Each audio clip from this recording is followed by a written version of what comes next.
Hello दोस्तों, स्वागत है आपका। मेरा नाम है विष्णु जहांगीर। मेरी वीडियो मोटिवेशन, एजुकेशन और बिजनेस से रिलेटेड होती है। सो आज हम बात करने वाले हैं एलोन मस्क के बारे में। कौन है ये बंदा, कैसे काम करता है, कैसे ये इतने अमेजिंग इंसान बने, कैसे इनकी जर्नी रही, कैसे ये इतने सक्सेसफुल इंसान बने, कैसे ये काम करते हैं, कैसे ये सोचते हैं, ये सब इस वीडियो में हम जानने वाले हैं। देखो, ये सब चीज़ें जानना बहुत ज़रूरी है क्योंकि हम सफल और कामयाब तभी हो सकते हैं जब हम सफल और कामयाब लोगों से सीखें, उनके बारे में जानें, उनसे सीखें, उनकी स्टोरी पढ़ें और जो उन्होंने सफल होने के लिए जो भी उन्होंने किया है वो हम करें। जो भी उनकी बायोग्राफी है उन्हें पढ़ें, जिससे हमें थॉट प्रोसेस उनकी जानने को मिलती है। सो हमें ये सब चीज़ें करना बहुत ज़रूरी है, तभी हम सफल और कामयाब बन सकते हैं। सो प्लीज़ इस वीडियो को एंड तक देखना, लास्ट तक देखना। आपका एक एक सेकंड में वेस्ट नहीं होने दूंगा। 28 जून 1971 को साउथ अफ्रीका में एलोन मस्क का जन्म हुआ। एलोन मस्क जैसे लोग सदी में पैदा होते हैं, सदी में 3-4 ही ऐसे लोग पैदा होते हैं एलोन मस्क जैसे लोग। एलोन मस्क जैसे लोग फ्यूचर को कंट्रोल करना जानते हैं, फ्यूचर को कंट्रोल करना जानते हैं कि फ्यूचर में क्या चीज़ चल सकती है और क्या चीज़ नहीं। ये एलोन मस्क ने एक इंटरव्यू में बताया कि वो छोटे थे जब बहुत ही शर्मीले थे, वो किसी से बात नहीं करते थे, लेकिन वो पढ़ाई बहुत करते थे, वो किताबें बहुत पढ़ते थे। उन्हें 10 साल की उम्र में बहुत सारी किताबें पढ़ ली। उन्होंने 10 साल की उम्र में इतनी किताबें पढ़ ली जो आज एक ग्रेजुएट इंसान भी नहीं पढ़ सकता है। उनकी दोस्ती अक्सर किसी के साथ नहीं थी, वो अपनी दोस्ती किताबों के साथ बना ली। उन्होंने अपना दोस्त अपनी किताबों को ही मान लिया और उन किताबों में इतने वो डूब जाते थे, उन्हें कुछ सुनाई भी नहीं देता था, वो कुछ सुनते भी नहीं थे कि मैं क्या कर रहा हूँ। उसका पूरा ध्यान पढ़ाई में रहता था। वो उन्होंने फोकस अपनी ध्यान की शक्ति को ज़्यादा बढ़ा लिया।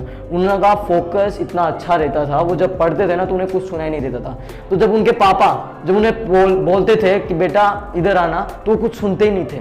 तो इसी प्रॉब्लम से परेशान होकर उन्होंने डॉक्टर के पास ले गए एलोन मस्क को। तो डॉक्टर ने कहा इसे तो कुछ भी प्रॉब्लम नहीं है, ये तो बिल्कुल ठीक है। तो आप सोच सकते हो उन्हें बिना प्रॉब्लम होए भी वो नहीं सुनते हैं। क्यों? क्योंकि उनका फोकस इतना तेज था। वो सोचते ऐसे थे, वो जब सोचने बैठ जाते थे तो उन्हें बस उनका एक ही चीज रहती थी, बस सोच रहे हैं। एलोन मस्क ने बचपन में किताबें पढ़ के एक डीप विजन और एक परसिस्टेंस क्रिएट कर लिया। एलोन मस्क ने 12 साल की उम्र में कंप्यूटर में घर पे बैठे बैठे ही गेम बना डाली, कंप्यूटर गेम बना डाली, जिन्होंने उन्होंने $500 में सेल कर दिया किसी कंपनी को। 12 साल की उम्र में उन्होंने ये सब चीजें कर ली और फिर उन्होंने 15-15 घंटे वो पढ़ाई करते थे, लगातार 15-15 घंटे उन्होंने काम किया, जो आजकल तो बिल्कुल इम्पॉसिबल है। आजकल के लोग तो 15 घंटे क्या 5 घंटे भी नहीं काम कर पाते हैं। वो 15-15 घंटे एकदम कंसिस्टेंस रहकर अपने काम पर पूरा ध्यान देते थे। एलोन मस्क से कंपटीशन तो कोई कर ही नहीं सकता था, क्योंकि जब वो स्कूल में थे तो उनकी जो क्लासमेट थे उनके 97 आए थे और एलोन मस्क के 98 आए थे। तो जब भी एलोन मस्क को ये नहीं कि मेरे सबसे ज्यादा आए, मेरी क्लासमेट से मेरे ज्यादा नंबर आए, उन्हें ये नहीं था। उन्हें ये था कि मेरे 100 में से 100 क्यों नहीं आए। एलोन मस्क का खुद से कंपटीशन रहा है, वो खुद से कंपटीशन रखते थे कि मेरे 100 में से 100 नहीं क्यों नहीं आया। उन्होंने वापस अपनी कॉपियां चेक कराई। तो एलोन मस्क का कंपटीशन हमेशा से खुद से रहा। एलोन मस्क अपने आप से वो एक्सपेक्ट करते थे जो कोई भी नहीं कर सकता। सन 1995 में उन्होंने Zip2 की शुरुआत की। ये एक कंपनी थी, ये एक न्यूज़पेपर की जो कंपनियां थी उन्हें सिटी गाइड करने वाली कंपनी थी। इस कंपनी को उन्होंने 2 साल बाद किसी कंपनी को सेल कर दिया, जिसमें उनका 7% शेयर मतलब $22 मिलियन में उन्हें सेल कर दिया इस कंपनी को। वो चाहते तो इतने पैसे से आराम से घर पे ऐशो आराम से रह सकते थे, अच्छी तरह अपनी जिंदगी बिता सकते थे, लेकिन उन्हें कुछ बड़ा करना था। उनकी सोच बहुत बड़ी थी। देखो, सोच बहुत ज़्यादा इंपॉर्टेंट रहती है हमारी ज़िंदगी में। जब तक आप सोच के थोड़ी पैसे लगते हैं, सोचने के लिए कुछ पैसे नहीं लगते। सोचो बड़ा, तभी आप कुछ बड़ा कर पाओगे। तो इनकी सोच शुरू से ही बड़ी थी, तो इन्होंने इन्वेस्टमेंट चालू कर दी, इन्वेस्ट करने लगे और फिर इन्वेस्ट करने के बाद उन्होंने X.com कंपनी की शुरुआत की। ये एक कंपनी थी बैंकिंग कंपनी, ये एक ट्रांजैक्शन की कंपनी थी। इन्होंने बैंक को ऑनलाइन ले गए। आज जो पेपल है वो X.com ही है। एक पेपल उसका नाम अभी रह गया। पेपल पूरी दुनिया में फेमस है, ये एलोन मस्क ने ही स्टार्ट की थी। फिर उन्होंने उस कंपनी से भी बाहर निकाल दिया, किसी वजह से उस कंपनी से उनको बाहर निकाल दिया गया था। तो जब उन्हें बाहर निकाला तो उनकी तकरीबन $165 मिलियन वो पैसे लेकर बाहर निकले। तो फिर भी उनमें चुल मची थी कुछ करने की, करना है मुझे, कुछ बड़ा करना है। तो उन्होंने अब सोचा कि मैं मंगल ग्रह पर जीवन बसाऊंगा, मंगल ग्रह पर लोग रहेंगे। फिर बाद में उन्होंने सोचा, उनका वाई क्लियर था एलोन मस्क का, कैसे करना है, क्यों कैसे करना है, क्या करना है, ये नहीं, उनका वाई क्लियर था। क्यों करना है। उन्होंने एक इंटरव्यू में बताया कि अगर आपको कुछ बड़ा करना है तो आपका सबसे पहला वाई क्लियर करना होगा। उन्होंने अपना वाई क्लियर था कि मुझे मंगल ग्रह पर जीवन बसाना है, तो मुझे रॉकेट चाहिए। वो रॉकेट लेने गए। सन 2002 में वो रशिया गए, अपने देश से रशिया गए रॉकेट लेने। वहाँ पे उनकी मीटिंग चली और मीटिंग में उन्हें बताया कि $8 मिलियन एक रॉकेट का। तो उन्होंने सोचा तो बहुत ज़्यादा है, इस प्राइस में तो मैं बहुत कुछ बना सकता हूँ, ये तो बहुत ज़्यादा है। तो वो वापस अपने देश गए और उन्होंने पढ़ना शुरू कर दिया। उन्होंने ठान ली मैं एक ऐसा रॉकेट बनाऊंगा जो कम प्राइस में हो और वो ऊपर जाए, मतलब रीयूजेबल रॉकेट बनाऊंगा। तो उन्होंने पढ़ना चालू कर दिया।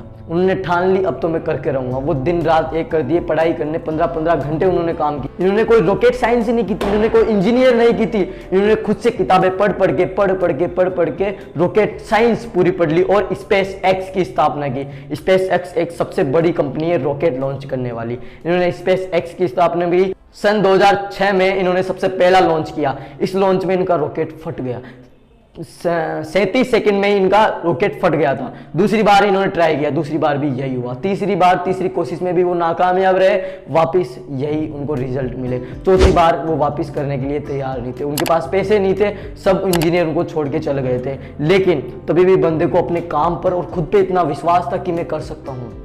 उनके जितने भी रिलेशन वाले थे सभी लोगों उन्होंने कह दिया तू पागल हो गया, तू नहीं कर सकता। जब भी उनको पता था कि मैं कर सकता हूँ, एक दिन मैं इस काम को कर सकता हूँ। इनको खुद के काम पर और खुद पे इतना विश्वास था। ये वापस काम चालू किया, खुद इंजीनियर बने, घर बेचकर किराए पर रहकर घर से पैसे इकट्ठे किए, लोगों से उधारी मांगी और फिर पैसे इकट्ठे किए। फिर वापस एक लॉन्च किया, पूरी मेहनत के साथ इन्होंने वापस एक रॉकेट बनाया, उसे लॉन्च किया और फिर बाद में वो नज़ारा दुनिया देख रही थी कि वो लॉन्च सफल हो गया। तो उन्हें न केवल वो सफल हुए, नासा से उनको $1.5 बिलियन का कॉन्ट्रैक्ट मिला। अब इसके बाद उनके दिमाग में आया रॉकेट, अब मैं ऐसा रॉकेट बनाऊंगा जो रीयूजेबल हो, वो अंतरिक्ष में जाए और वापस आए। पहले क्या होता था कि रॉकेट जाते थे, सैटेलाइट को छोड़ते थे और वापस आते टाइम वो नहीं आ पाते थे, वहाँ पे डिस्ट्रॉय हो जाते थे, वहाँ पे खत्म हो जाते थे वो रॉकेट। लेकिन वो ऐसा रॉकेट बनाना चाहते थे वो ऊपर जाए, सैटेलाइट को छोड़े, वापस आए, बस फ्यूल भरो और वापस वो अंतरिक्ष में जाने के लिए तैयार हो जाए। वो ऐसा रॉकेट बनाना चाहते। तो उन्होंने वापस काम चालू कर दिया, वापस अपने पूरे दिन पूरी रात एक कर दी और उस काम को करने के लिए फिर उन्होंने वापस एक ऐसा रॉकेट बना दिया जो रीयूजेबल हो, वो वापस अंतरिक्ष में जाकर वापस आता हो। आज नासा भी इन्हीं से ही रॉकेट लेती है सैटेलाइट को भेजने के लिए। ये वही बंदा है जो किताबें पढ़ के खुद से पढ़ के इंटरनेट से पढ़ के रॉकेट बनाना। अभी इसी के साथ वो टेस्ला कंपनी में भी घुस गए। टेस्ला कंपनी एक पहले से ही कंपनी थी, जो एलोन मस्क थे उनके बाद आने के बाद टेस्ला कंपनी एक और बड़ी हो गई। टेस्ला कंपनी में वो गए तो सबसे पहली बार जो उन्होंने कार बनाई उसका प्राइस कुछ ज़्यादा था जो लोग नहीं खरीदे। दूसरी बार भी ऐसा ही हुआ, तीसरी बार भी नहीं खरीदे, लेकिन चौथी बार रीजनेबल प्राइस, अच्छा प्राइस निकला और लोगों ने उसे खरीदना चालू किया। फिर जो टेस्ला थी उनकी ग्रोथ इतनी हुई, शुरू में उनको डाउन्स देखने को रहे, वो मुश्किलों से हारते नहीं थे। वो कहते थे failure is the option of your success, failure ही एक ऑप्शन है। फेलियर को वो एक ऑप्शन मानते थे। कोई काम नहीं करना कोई ऑप्शन नहीं होता, फेलियर एक ऑप्शन होता है। तो वो फेल होने से कभी नहीं डरे, उन्होंने फेल होकर सीखा है कि मैंने क्या गलती की, अब मैं क्या सुधार कर सकता हूँ। वो हमेशा फेल होते रहे, फेल हो गए तभी तो आप कामयाब हो गए। तो उन्होंने टेस्ला में भी ऐसे कर करके बहुत कंपनी को ग्रोथ दिला दी। आज वो टेस्ला के सीईओ हैं। ये टेस्ला कंपनी बस एलोन मस्क द्वारा ही चली। स्पेस एक्स, टेस्ला और भी कंपनियों के साथ एलोन मस्क का नाम लिया जाता है, जैसे टेस्ला हो गई, स्पेस हो गई, X.com हो गया, पेपल हो गया, Zip2 हो गया और सोलर सिटी हो गया, नेवालिंक हो गया, द बोरिंग कंपनी हो गया। ये बहुत सारी कंपनियां हैं एलोन मस्क की, तभी तो वो दुनिया के सबसे अमीर आदमी। एलोन मस्क का मकसद ये था कि दुनिया का विकास भी हो और प्रकृति का नुकसान न हो। विकास तो हो लेकिन प्रकृति को नुकसान ना हो, पेड़ पौधे रहें, विकास भी हो लेकिन प्रकृति का नुकसान न हो। तभी तो उन्होंने टेस्ला गाड़ी बैटरी से चलने वाली, वो हाई क्लास प्रोडक्ट बनाने में ध्यान लेते थे एलोन मस्क। वो कहते थे कि मैं प्रोडक्ट बनाऊंगा तो अच्छा बनाऊंगा, उससे अपनी जो एनवायरनमेंट है, जो भी प्रकृति है, उस पर कोई भी प्रभाव नहीं पड़ेगा। तो उन्होंने जो टेस्ला बनाई वो बैटरी से चलती है और वो क्या कहते हैं कि मैं ड्राइवरलेस आती है टेस्ला गाड़ी, ड्राइवरलेस गाड़ी बना दी हूँ। वो कहते थे कि मैं दुनिया को आधुनिक और सस्ता बनाऊंगा। ये एक ऐसे इंसान है जो हमें बताते हैं इंसान चाहे तो कुछ भी कर सकता है, कुछ भी इम्पॉसिबल नहीं। इंसान का दिमाग कितना पावर है, इंसान की हिम्मत में कितनी पावर है, इंसान कितनी कैपेबिलिटी है इंसान की। वो चाहे तो कुछ भी कर सकता है। इम्पॉसिबल बस एक नाम शब्द है, वो चाहे तो कुछ भी कर सकता है। इन्होंने किताबें पढ़ पढ़ के रॉकेट बना दिया, तो हम क्या नहीं कर सकते।